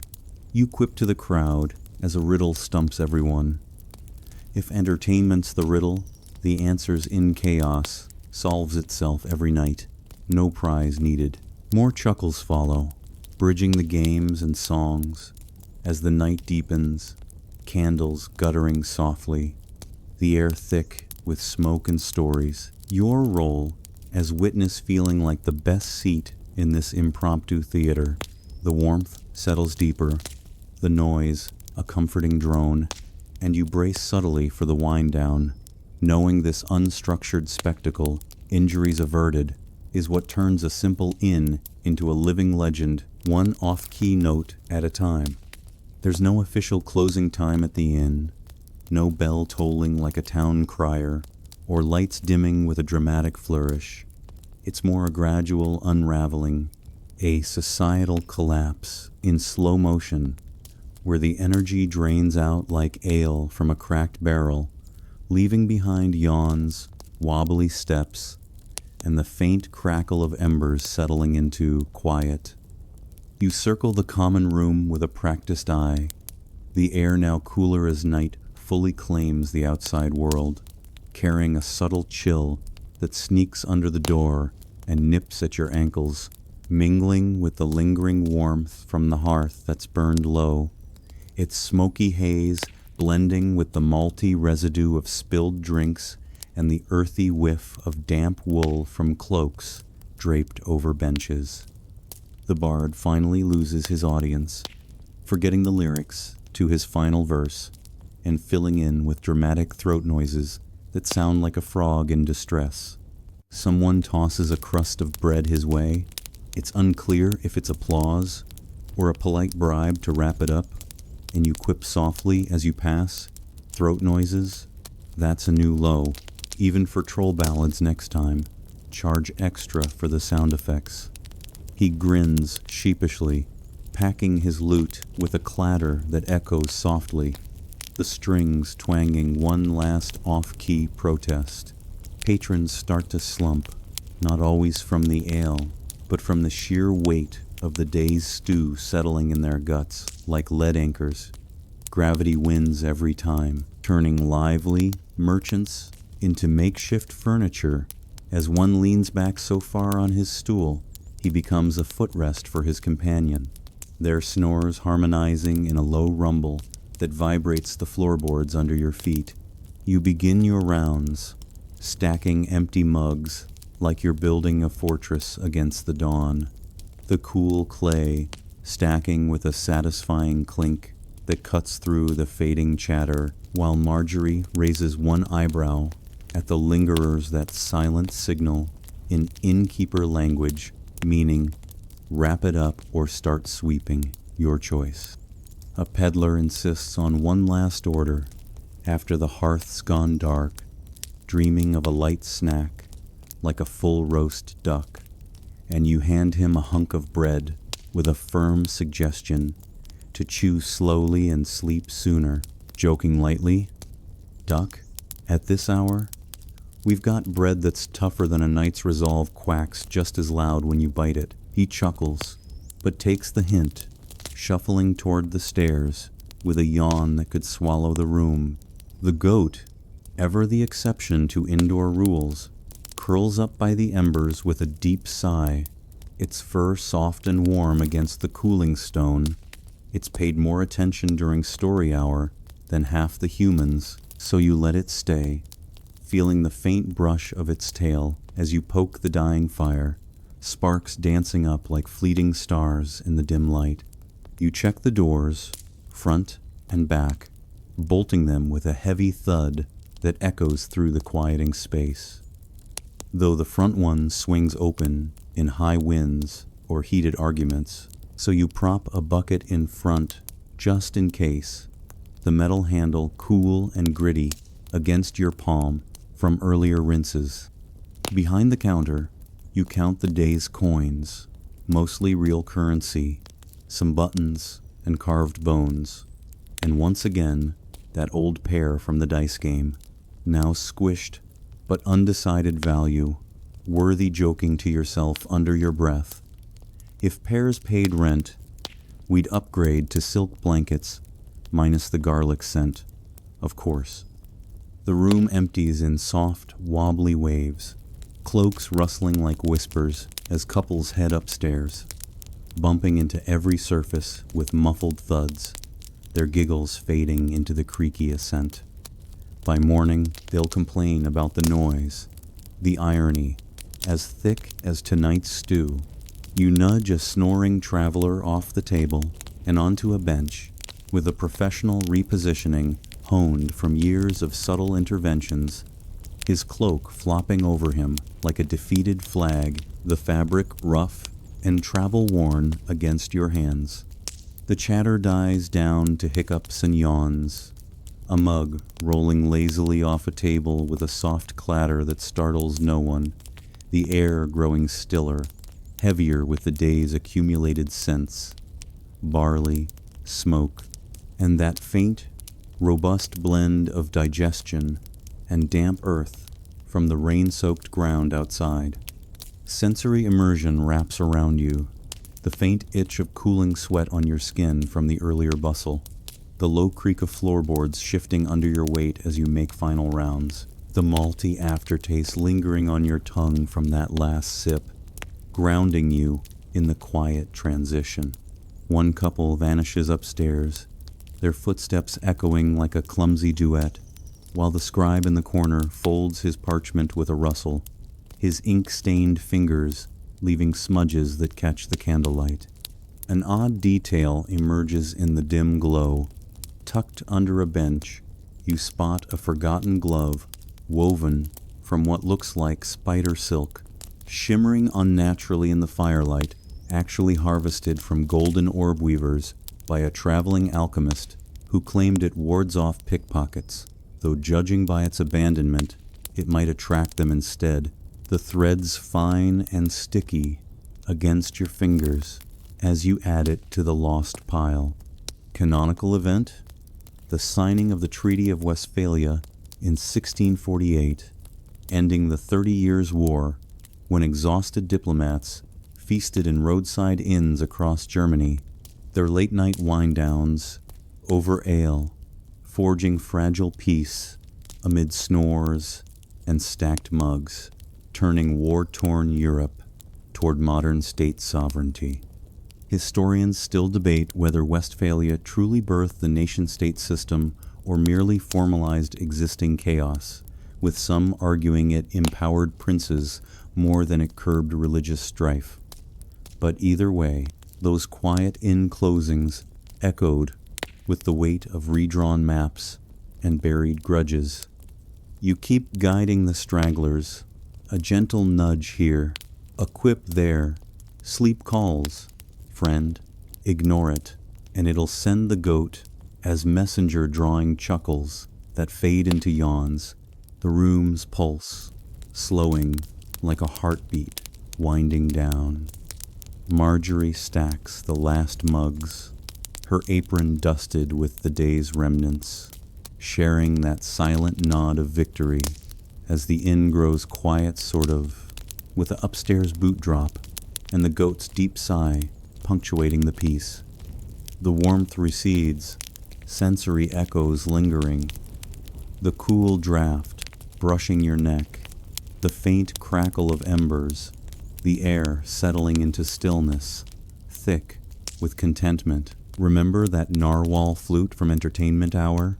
The shy traveler left it behind, now propped by the hearth unscathed, its runes glowing faintly, or maybe that's the ale, as if waiting for tomorrow's encore. You blow out a candle, wax dripping with a soft hiss, and mutter about fires and bad stew. The worst of the day horizontal at last, no longer speaking. The inn quiets further, your muscles aching but satisfied, this guiding ritual turning chaos into calm, one lingering guest at a time, the night enveloping the space like a well-earned blanket, garlic-free for once. Climbing the stairs in this medieval inn is less a routine and more an act of faith, not the spiritual kind that gets you through pilgrimages, but the structural sort where you pray the wood doesn't give way underfoot like it's contemplating an early retirement after too many heavy boots and spilled ales. You follow the last stragglers up, your own steps creaking in protest, with each rise, the sound echoing through the narrow passageway like a grumpy old man muttering complaints, the air growing cooler and mustier as you ascend, leaving behind the fading warmth of the common room's hearth for the drafty upper level where faint drafts whistle through gaps in the walls, carrying hints of rain-soaked thatch from the roof above. The stairs shift slightly under your weight, a subtle sway that makes your stomach lurch just enough to remind you this building's held together by splinters, prayers, and sheer stubbornness. You grip the rough-hewn banister, its wood worn smooth by countless hands, feeling the faint splinters prick your palm like tiny reminders of the day's labors. Up here, privacy is a myth whispered in taverns far away. Most rooms are shared, dormitory-style setups, where strangers bunk inches apart, pretending not to hear the symphony of snores, rustles, and occasional midnight confessions that no one asked for. You usher the young couple ahead, their cloaks brushing against the walls with a soft rustle, the fabric still damp from the evening's drizzle, and smelling faintly of wet wool mixed with the barley haze clinging from supper. They bump into a low beam, muttering about the obstacles, and you quip lightly from behind. Watch your heads. Those beams are the inn's way of saying, duck or be humbled. Works better than any sermon on pride. They chuckle nervously, but it eases the ascent, the stairs groaning louder as more guests follow the bard with his lute slung over one shoulder, clanking softly like a walking percussion section, the merchant clutching his purse as if expecting upstairs bandits, and the monk humming a final psalm that fades into a yawn. The shared room awaits at the top, a dimly lit space with wooden frames stuffed with straw mattresses that rustle constantly, sometimes from dryness, sometimes from whatever critters have taken up residence inside. The blankets thin and patchy, offering warmth that's more suggestion than reality.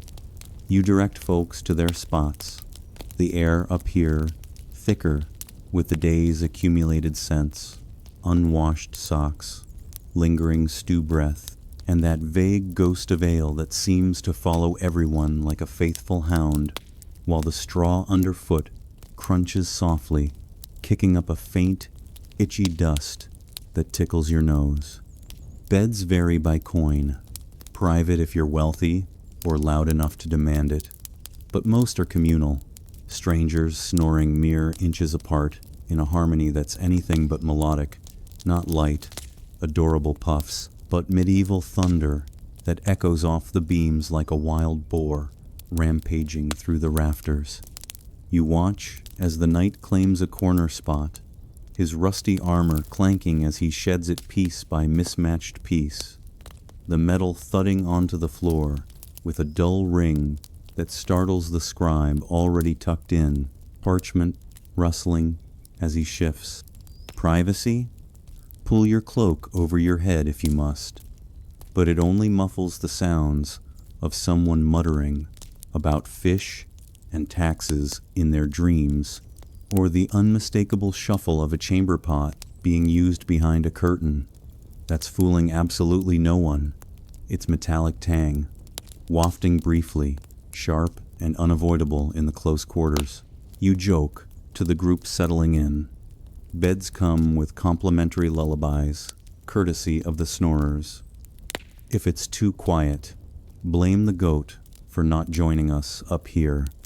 A few laughs ripple through, lightening the awkward intimacy as blankets are folded, cloaks turned into pillows, and bodies collapse onto the slanted mattresses that poke with errant straw twigs. Ergonomic support, a distant fantasy in this era. The heat builds quickly with so many packed in, the temperature climbing to summer barn levels despite the night chill outside. Cloaks shed with rustles and sighs, someone cracking open a shutter for a breeze that lets in the hoot of a local owl, now perched on the sill, refusing to leave like an uninvited guest. You linger a moment, ensuring no one stumbled into the wrong bed. Arguments are brief, settled by boot size or odor strength, and feel the communal discomfort settle like a shared blanket, oddly comforting in its universality. A dozen folks from different roads, all under the same crooked beams, snoring in ragged unison. Sensory details wrap around you, the faint prick of straw against your skin as you adjust a blanket for the child, the low rumble of initial snores vibrating the floorboards, the musty blend of digestion and warm goat. Wait, how did it sneak up here? Enveloping the space, making the air heavy but safe, warmish, and mostly goat-free luxury by midnight standards. The pilgrim talks in his sleep about blisters, his voice a mumbled whisper that draws a snort from the apprentice, while the couple whispers sweet nothings that turn into flea complaints mid-sentence. An odd detail catches the candle's flicker. Wedged in a bed frame, you spot a small embroidered pouch forgotten by a previous guest, stitched with what looks like glowing thread that pulses faintly in the dark, actually phosphorescent fungi dye, from a wandering herbalist who claimed it lights the way for dreamers, though it mostly attracts moths that now flutter around it like tiny guardians. The pouch soft and velvety against your fingers as you pocket it for the lost pile downstairs. Canonical event, the Council of Nicaea in 325 AD, when bishops from across the Roman Empire bunked in shared inns during debates over Christian doctrine, their nighttime rustles and snores echoing amid whispers of Arian heresy that shaped the Nicene Creed, turning communal sleeps into crucibles for theological unity. Historians still debate whether the council truly resolved doctrinal divides or merely papered over them with imperial pressure from Constantine, with some arguing it unified the church, while others see it as the seed for future schisms that fractured Christianity for centuries. You keep the peace with one last quip to the room: sleep tight, don't let the straw bite, or the dreams about taxes wake you. Blame the monk's psalms if you do. Soft chuckles fade into yawns, the owl hooting outside like a sentinel as you descend the creaky stairs for your own rest, muscles aching from the day's endless motion, but mind lulled by the upstairs harmony. The sensory tapestry lingers, the cool draft brushing your neck on the descent, the faint itch of dust settling from the rafters, the warmth receding as snores build into a chorus behind you. Remember that spider silk glove from closing time? The shy traveler claimed it upstairs, swearing it prevents dream theft, oddly fitting in a room where privacy's the real illusion.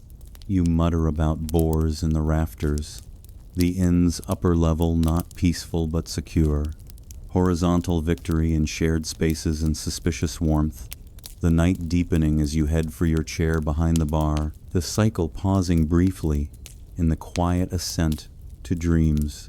It's late now, the kind of deep night where the world outside the inn feels like a distant memory, swallowed by darkness, and you begin your midnight patrol, a ritual etched into every innkeeper's bones, unwritten but essential, armed with a flickering candle stub that casts long, dancing shadows on the walls like ghostly companions, and an exhausted sigh that escapes your lips like steam from a cooling pot. The common room is finally still, except for those occasional creaks that make you pause, wondering if it's the building settling after a day's abuse, or something alive scurrying through the beam's rats, perhaps, or the goat playing hide-and-seek in the rafters. You hold the candle high, its wax dripping slowly onto your hand with a warm, sticky prick that reminds you of the day's endless spills, the flame's light revealing half-drunk mugs fermenting into mysterious brews, and a spoon floating inexplicably in the ale barrel, its handle bobbing like a drowned sailor, signaling for help. The air down here has cooled, carrying a faint chill from the bolted doors, mingled with the lingering smoky haze from the embers, and the robust blend of barley digestion that hangs like an invisible fog, making each breath feel heavy, grounding. You check the doors first, front and back, the bolts sliding with a heavy thud that echoes softly through the quiet space, though you know the front one tends to swing open in gusts or emotional outbursts. So you prop that bucket in front again, its metal rim cool and gritty against your palm from earlier rinses in the rain barrel.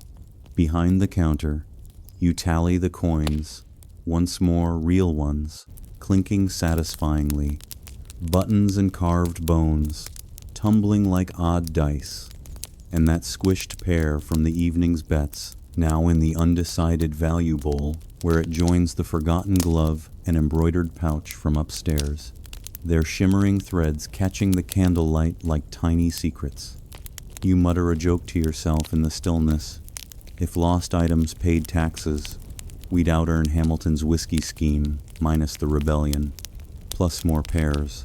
It draws a quiet chuckle from your own throat, lightening the patrol's solitude as you poke at the dying fire. sparks flaring up briefly with a crackle that sounds almost like applause. The warmth brushing your face one last time before fading into cool embers. Upstairs next, and you tiptoe like a thief in your own domain, each floorboard betraying you with a creak louder than the last, vibrating under your feet like the inns complaining about the late hour. Behind one door, snores rumble with conviction, a deep bass that shakes the walls. Behind another, someone mumbles about taxes in their sleep, their voice a slurred whisper that makes you pause, wondering if it's the merchant reliving bad trades or the pilgrim dreaming of tithes unpaid. You peek into the shared room, a sea of limbs and cloaks tangled in the dim candle glow. One guest sleeping upside down like they've defied gravity in slumber. Another tucked under the bed like human storage, their blanket trailing like a flag of surrender. The chamber pot sits full in the corner, its metallic tang wafting sharply as you pass. A reminder that everyone's problems end up shared in places like this, literally. Sensory details pull you in deeper. The faint itch of dust motes dancing in the candle's beam, settling on your skin like invisible snow. The low hum of collective breathing layering the air into a rhythmic drone. The musty warmth of bodies packed close, making the space feel alive, even in repose. Your own muscles aching from the day's labors, but alert in the quiet watch. Then comes the weird part. The moments that make midnight patrols legendary in innkeeper lore. Things that shouldn't move but do, like the broom falling over again, with a clatter that echoes unnaturally, or the candle flickering despite no draft, its flame dipping as if bowed by an unseen breath. You hear the unmistakable pluck of a lute string, even though the bard retired hours ago, or was he tied to the wagon outside after one too many verses? Either way, it's enough to send a shiver down your spine, the sound twanging softly like a ghostly encore from the entertainment hour. And of course, the goat's missing again, its usual spot by the embers empty, leaving you to wonder if it snuck upstairs for a bed warmer roll or out causing mischief in the stables. You exhale slowly. Everything by this inn's standards fine. No fires, no deaths, no sleepwalkers raiding the pantry like last month, and descend the stairs with careful steps, the creaks following you down like reluctant echoes. A light-hearted joke bubbles up as you blow out the candle, the wick hissing softly in the dark. If ghosts paid rent, we'd have private rooms for all haunted luxury, chains included. It eases the eerie tension, the darkness enveloping you like a cool blanket, sensory immersion, complete with a faint garlic whiff from your own bed, lingering in memory, now overtaken by the night's still air. An odd detail materializes in the patrol's glow. Propped against the ale barrel, you find a small, brass key etched with swirling patterns that glow faintly when held to the light. Or maybe it's just wax residue, but it belongs to no door in the inn, claimed later by the scribe, who swears it's from a locked chest of forbidden manuscripts he borrowed from a monastery library during a stormy escape last winter. The keys metal cold and humming slightly against your skin, as if holding secrets of its own canonical event. The Great Fire of London in 1666, when innkeepers patrolled burning streets amid the blaze that gutted the city, their midnight checks turning into desperate evacuations as flames leaped from thatched roofs, sparking urban rebirth with Christopher Wren's designs that banned wood in favor of brick. Historians still debate whether the fire was a tragic accident started in a baker's oven or a deliberate act amid plague-ravaged tensions, with some arguing it purged the Black Death's remnants, while others see it as a catalyst for class divides in the rebuilt capital. widening gaps between rich stone mansions and poor wooden slums. You settle into your chair behind the bar, shaped perfectly to your spine after years of use, holding an unfinished mug whose ale has gone flat, but still offers a malty sip that grounds you in the quiet. The patrol's done, no disasters averted, but peace confirmed. The inn's quirks like that plucking lute or missing goat, adding flavor to the night's watch. Sensory echoes persist. The cool draft brushing your neck from a crack in the wall, the faint crackle of final embers fading, the air settling into a stillness thick with the day's remnants, your mind drifting towards sleep but alert for any upstairs thud. Remember that narwhal flute from the entertainment? You spot it, propped by the hearth now, unscathed and rune glowing, as if it wandered down on its own for a midnight solo, oddly fitting for a patrol full of whispers. You quip to the darkness, if the inn's haunted, at least the ghosts tip and tunes better than buttons. Anyway, a soft chuckle escapes, bridging the solitude, as you lean back, the cycle of the day finally pausing in this watchful hush, the warmth of routine enveloping you like a faithful cloak, ready for whatever dawn symphony brings next. It's the middle of the night now, that thick, enveloping darkness where time stretches like taffy, and, technically, everyone's asleep, but let's not pretend it's anything close to restful. The shared upstairs room hums with the kind of human discomfort that turns communal sleep into a beehive of awkward symphony, where you're enduring the sounds and smells like a reluctant participant in a midnight orchestra of snores, whispers, and the occasional thud that jolts you wide awake. You lie there on your straw mattress, the prickly twigs poking through the fabric like nature's way of saying, "Sweet dreams aren't free," the blanket pulled up to your chin, but offering warmth that's more tease than comfort. Its faint garlic whiff from this morning, now mingling with the robust blend of stew digestion and unwashed socks that permeates the air, heavy and inescapable in the close quarters. The heat from all those bodies packed in builds slowly, turning the room into a stuffy barn despite the night chill seeping through the shutter cracks. A draft that brushes your face coolly one moment, then vanishes under the weight of collective breath, making each inhale feel like you're sipping the day's remnants, barley haze, ale ghosts, and that vague, warm goat scent from the beast that's somehow snuggled beneath someone's cloak, like it owns the prime real estate. Snoring dominates the soundtrack, layered and textured like a poorly rehearsed choir.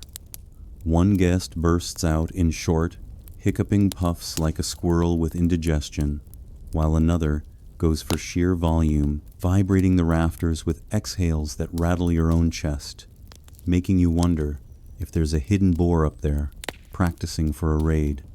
You shift on the mattress, the straw rustling loudly enough to wake the dead, or at least the light sleeper next to you, who grumbles and rolls over, their elbow brushing your arm, in a too-close encounter that reminds you privacy's a luxury for lords, not innkeepers like you. Someone talks in their sleep, mostly about carrots, in a tone that's half plea, half recipe, drawing a muffled chuckle from across the room, while another whispers, "No," my lord repeatedly, suggesting a dream of romantic mishap or a guilty conscience over unpaid tabs either way. It's deeply unsettling in the dark, the words slurring into the night's hush like unintended confessions. You quip silently to yourself, eyes staring at the shadowy beams above. If dreams paid rent, we'd upgrade to feather beds, minus the carrot negotiations, of course. It eases your own tension a bit, but the discomfort persists, the mattress's lack of support, making your back ache like you've been hauling ale barrels in your sleep. The bed frames creak in protest with every toss and turn, which happens often. Straw isn't known for cradling the body like a cloud, more like stabbing it with reminders of harvest time, and, if you're not poked by a twig in the first 5 minutes, the bed might be haunted by kinder spirits. You endure it, eyes fluttering open to the faint moonlight sneaking through the shutter, casting silvery patterns on the floor that dance with the owl's persistent hooting outside, now sounding like it's judging the whole snoring ensemble. Cloaks get kicked off as the heat climbs, rustling softly like leaves in a breeze, someone opening the shutter wider to let in more air, which brings a rush of cool night scents, damp earth from the rain, distant wood smoke from a village hearth that cuts through the room's stuffy blend, refreshing but also inviting that owl to hop inside, its feathers whispering as it perches on a beam, eyes glowing like tiny lanterns in the gloom. The smells intensify in waves, that robust fusion of digestion and socks hitting you anew with each shift, unbearable if you weren't so bone-tired. The air thick enough to chew, grounding you in the communal grit of it all. You joke inwardly again, trying to drift off. Owl as roommate? At least it doesn't snore, though, if it starts hooting ballads. Blame the bard's influence from downstairs. Marjorie sleeps in the back room, her ears trained like a watchdog for anything alarming, raised voices, sudden crashes, or lute music after hours, and so far, it's mostly good, the restlessness contained to mumbles and rustles that fade into a lulling drone. You lie there, enduring the symphony, your own breaths sinking unwillingly with the chorus. The warmth of shared space, oddly comforting despite the discomforts, like a reminder that solitude's rarer than a clean chamber pot in these times. Downstairs, you hear a faint mug roll off a table left over from closing, clattering softly like a final punctuation to the day, while upstairs, a boot falls with a thud. Nobody stirring, not even the goat, whose soft bleats add a comedic baseline to the snores.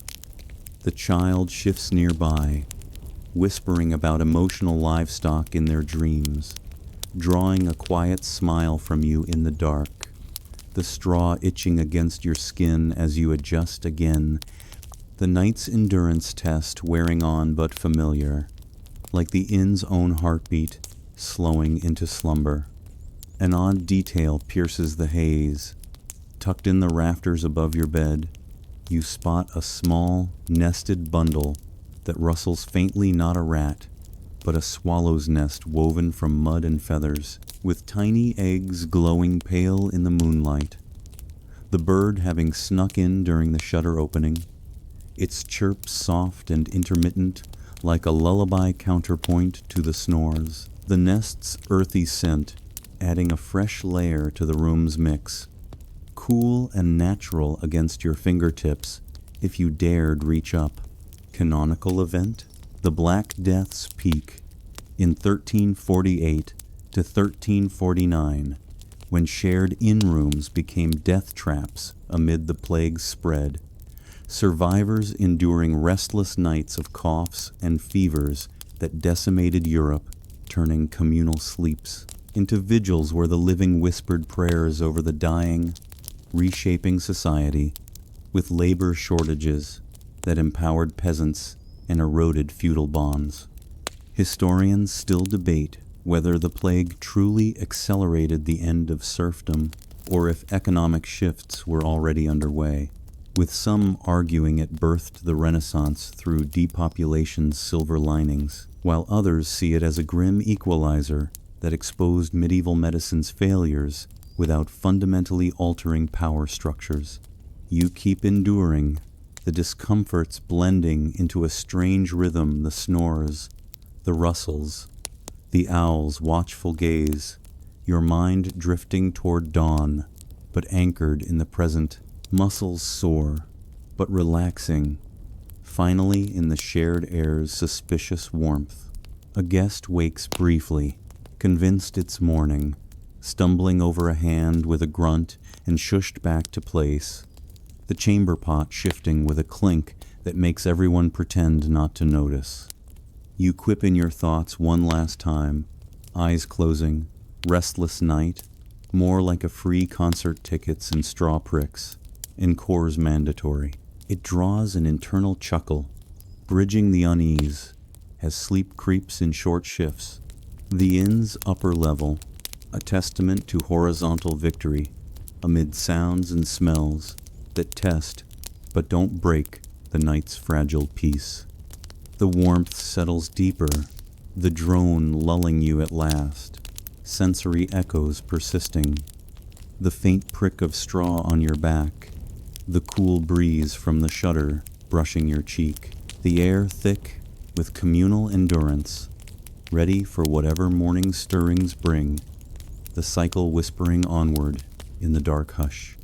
At the first hint of light, that faint, murky gray creeping through the shutter cracks like an optimistic moon refusing to clock out the inn begins to stir, not with graceful awakenings, but like a barn full of animals, realizing the door has been left ajar, feet hitting the floor with varying degrees of commitment, and someone groaning dramatically, as if rising was an unforeseen betrayal by the universe itself. You blink awake in your chair behind the bar, eyes crusty and body upright, but your soul still lingering in that hazy realm where clean mugs and quiet guests exist only in dreams, the faint ache in your spine from the night's fitful doze, reminding you that innkeeping's rest is more truce than triumph. The shared room upstairs empties in waves, the early risers merchants with guilty consciences, monks muttering matins, and pilgrims gripping their sticks like lifelines creeping out first, leaving behind wrinkled blankets that rustle softly as you imagine them being shaken out later, muddy footprints tracking across the floorboards with a gritty scrape that echoes down to you. You rise slowly, joints protesting with pops that sound like distant firecrackers. The air down here cooler now, carrying the night's settled sense of embers and ale, mingled with the fresh, damp earth whiff from outside, where dawn's mist clings to the road like a reluctant blanket. Guests trickle down the creaky stairs, their footsteps thudding unevenly like a drunken procession, cloaks draped haphazardly and faces puffy from the restless symphony of snores that kept everyone tossing, yours included, though you pretend otherwise as you stoke the hearth back to life, flames crackling softly with sparks that dance up the chimney, warming your hands with a gentle heat that cuts through the morning chill seeping under the door. Questions and denials start immediately, a barrage as predictable as the rooster's crow echoing from the village. Has anyone seen my satchel? From the scribe, his ink-stained fingers fumbling through pockets. Did I pay last night? From the bard, scratching at that cursed sock like it's the source of all amnesia. And is this my goat? From the child, who eyes the beast now munching hay in the corner, as if it wandered in on its own accord, which, knowing that goat, it probably did. You offer the same flat response to each, a slow blink, followed by a maybe that hangs in the air like steam from the reheating stew pot, while feeling the sticky residue of last night's spills under your boots, the floorboards cool and slightly warped from years of traffic, the sensory pull of dawn grounding you in the routine chaos. Marjorie arrive moment la terre, wrapped in a shawl that smells faintly of lavender from her backroom stash, a rare luxury. She guards like a dragon's hoard, her sheer determination cutting through the haze as she begins inventorying the overnight damage. 2 overturned stools clattering as she writes them. 1 missing candle stub that flickers in memory from your patrol. and jam inexplicably smeared on the broom handle, sticky and sweet against your fingers when you grab it to sweep. Denials flow thicker than the pottage bubbling over the flames. I didn't spill that ale, claims the knight, his rusty armor clanking as he gestures innocently despite the stain on his tunic. I wasn't the one snoring, insists the monk, crossing himself as if oaths could rewrite acoustics. I never said that about the pilgrim's sandals, mutters the apprentice, blushing under your gaze, even as direct evidence, like a ladle stuck in his belt, or a half-eaten turnip in his boot, stares back accusingly. You navigate it with nods and light deflections, joking softly to the bard as he denies his off-key dreams. Forget paying? Must be that Sock's curse itches the memory right out, eh? Next time, leave it downstairs with the goat. He laughs sheepishly, the room easing a bit with the humor, while you quip to the child about the goat. Yours, only if it starts paying rent in milk otherwise. It's the inn's emotional mascot, free room and board. And, to the scribe, fumbling for his satchel, lost items? We've got a pile tips accepted in ink for labeling the mysteries. Breakfast serves up amid the excuses. The stew reheated with a stir that releases steamy vapors carrying barley and turnip notes, filling the air with that familiar, hearty warmth that battles the morning draft. Ale poured into mugs with a frothy pour that bubbles malty and inviting despite the hour. Guests pay or barter their way out, some sheepishly handing over coins that clink satisfyingly into your jar, others striding proudly as if their charm covered the tab. But one truth lingers like the garlic on your blanket. No one admits what happened after supper. Denials stacking higher than the empty bowls. You feel the pull of it all, muscles still sore from yesterday's labors, but invigorated by the stirrings, the sensory tapestry weaving with the gritty sweep of the broom bristles, the faint itch of dawn dust settling on your skin, the warmth from the pot steaming your face as you ladle portions. Life continues, the inn's rhythm picking up like a heartbeat quickening, excuses blending into preparations for departure that turn the common room into a flurry of cloaks rustling and boots thudding out the door. An odd detail emerges amid the denials. Wedged in a bench crack, you find a small, silver thimble engraved with what looks like a miniature coat of arms that glows faintly in the morning light, or perhaps it's just polished from use. But it belongs to the young woman from the couple who claims it was her grandmother's, passed down from a seamstress who mended royal tapestries during a forgotten siege. The thimble's metal cool and humming slightly against your fingers, as if threaded with old spells for flawless stitches. Canonical event? The signing of the Declaration of Independence in 1776. When colonial delegates gathered in Philadelphia inns amid heated denials of treason, their morning excuses over hasty breakfasts, masking plots that birthed a nation, turning grumbles about taxes into immortal words on parchment. Historians still debate whether the Declaration was a bold unified vision or a patchwork of compromises driven by regional rivalries, with some arguing it idealized liberty while ignoring slavery's contradictions, while others see it as a radical spark that ignited global revolutions despite its flaws. You keep dealing, the excuses flowing as guests prepare to depart, the air thickening with that post-denial ambition, stomachs full, spirits lukewarm, nobody's died yet, which by medieval standards is a morning triumph. The knight denies his armor's rust caused the bench wobble. The pilgrim swears his stick didn't trip anyone, and the bard claims his dreams were silent masterpieces, all while you pour one last round, the foam bubbling with promise, joking inwardly about endless cycles but aloud to the group. Deny all you want, folks. The stew remembers everything, and it'll be waiting for your return.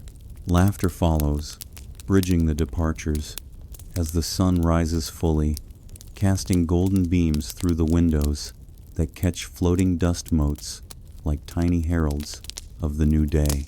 Sensory echoes linger, the cool draft from the open door, brushing your neck as guests exit, the faint prick of straw crumbs underfoot from upstairs trackers, the warmth enveloping you from the hearth's renewed blaze. Remember that swallow's nest from the restless night?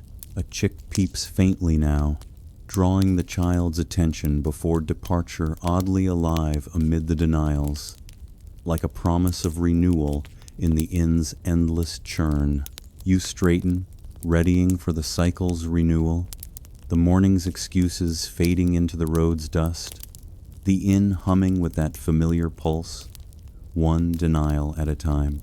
The guests have trickled out in that haphazard morning wave, the goat escorted once more, with a broom and a half-hearted threat that'll last until lunch, and you find yourself leaning against the counter, cradling a mug of the morning's first ale, like it's a fragile heirloom, passed down from some long-suffering ancestor, while Marjorie scrapes something unidentifiable off a bench with the focus of a surgeon and the expression of a woman tallying every life choice that led her to this sticky predicament. The common room sits in that deceptive quiet, now not truly peaceful, just catching its breath after the dawn denials, with a few embers crackling faintly in the hearth, their warmth battling the cooler drafts sneaking through the door cracks, carrying hints of mist-damp earth from the road outside, where puddles reflect the rising sun like reluctant mirrors. The floor's sticky under your boots, a tacky reminder of last night's spills that no amount of sweeping fully erases, and the air hangs heavy with the blended scents of reheated barley and lingering garlic from blankets that seem to follow you everywhere, making each breath feel like a sensory callback to the restless night you just endured downstairs in your spine-shaped chair.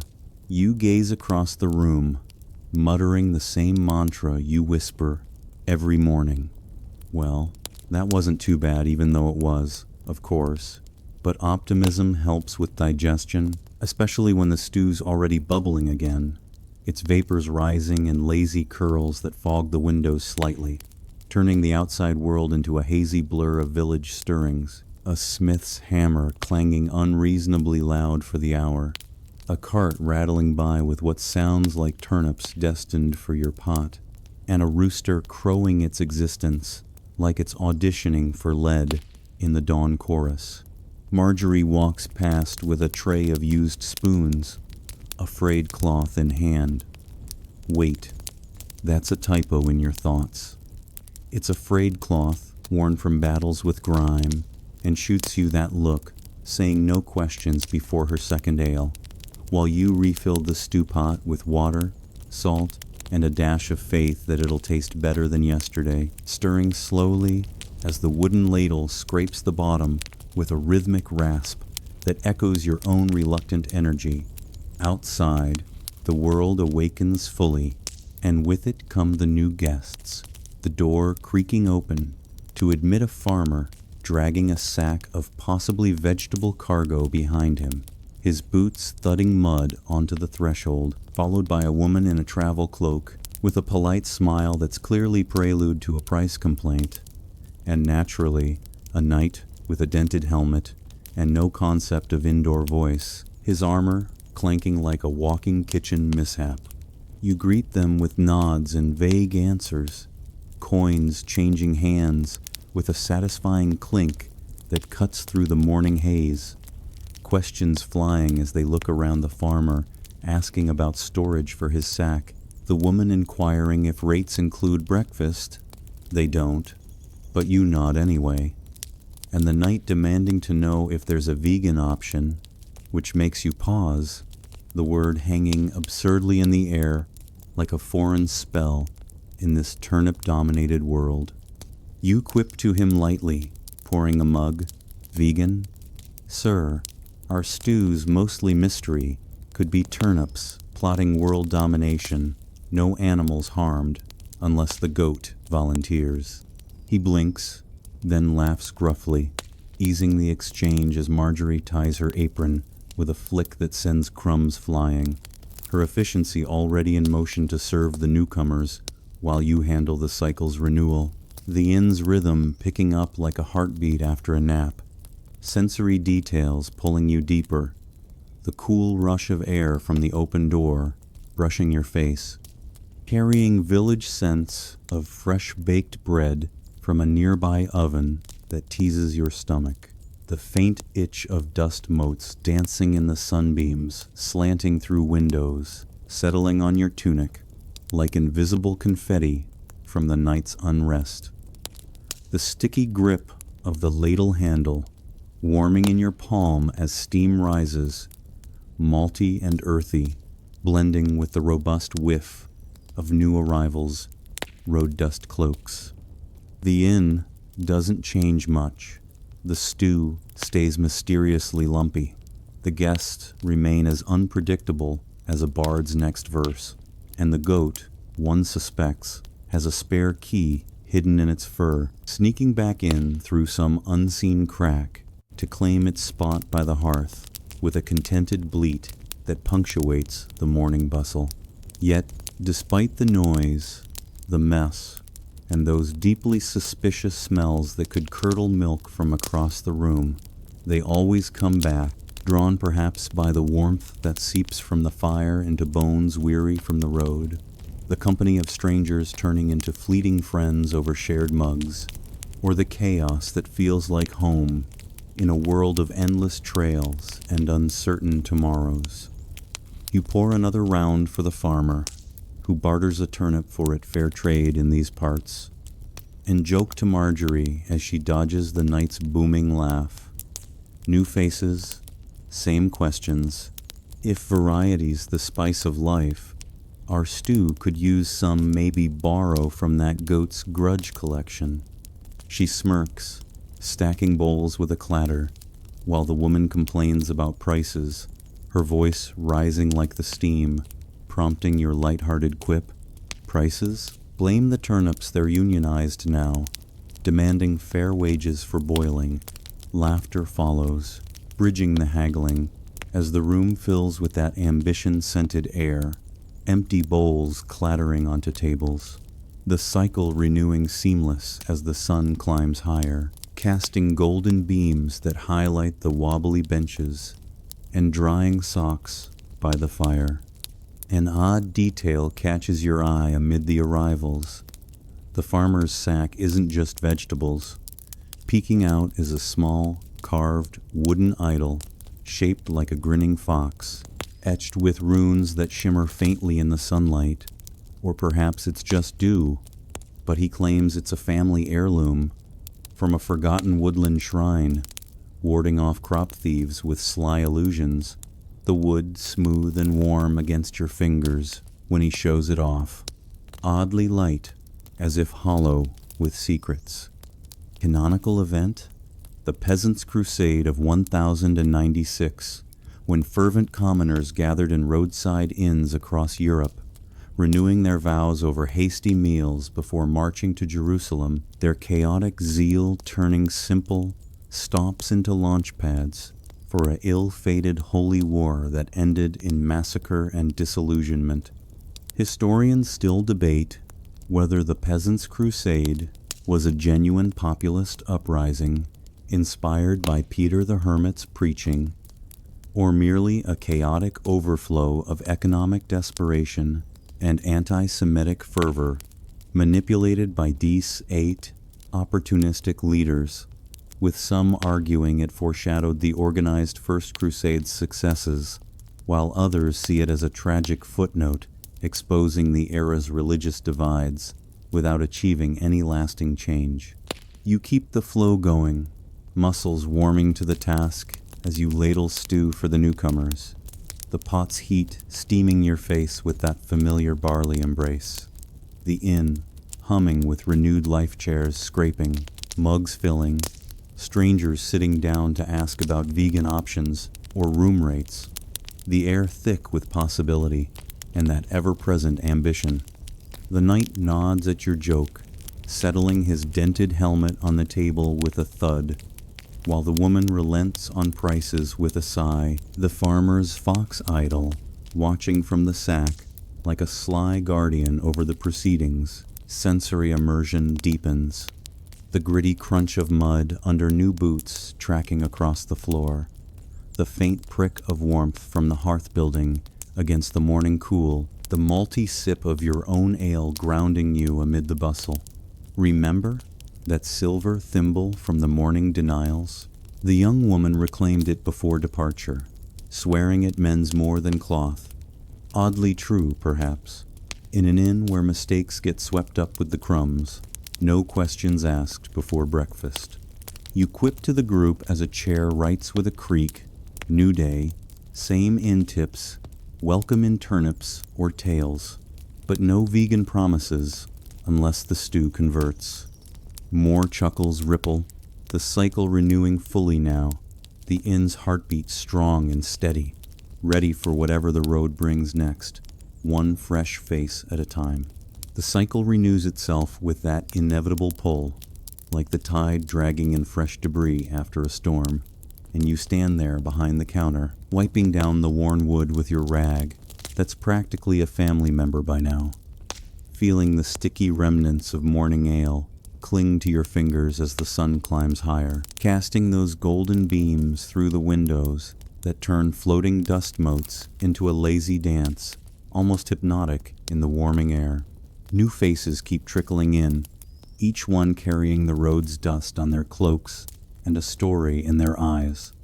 The door creaking open again to admit a weary traveler with a pack slung over one shoulder, smelling faintly of distant campfires and wet leather from last night's drizzle, followed by a pair of siblings, arguing over who carries the heavier load, their voices rising in that sibling shorthand, and that's equal parts affection and annoyance.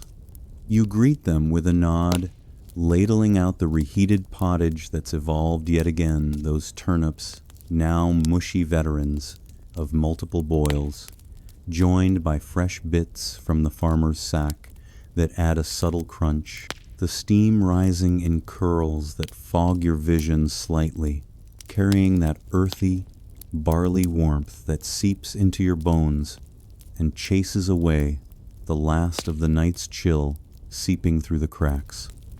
The inn hums back to life, chairs scraping as newcomers settle, mugs filling with ale that bubbles softly with a malty promise, the air thickening with ambition, and the faint itch of straw dust kicked up from the floor, reminding you of the restless night upstairs, where snores battled like old rivals.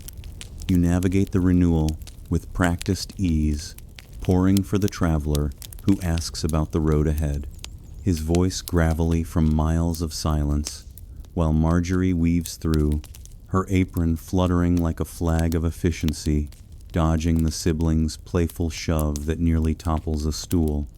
The goat, naturally, has reclaimed its spot by the hearth, eyeing the new arrivals with that grudge-holding stare, its fur warm and soft if you dared pet it.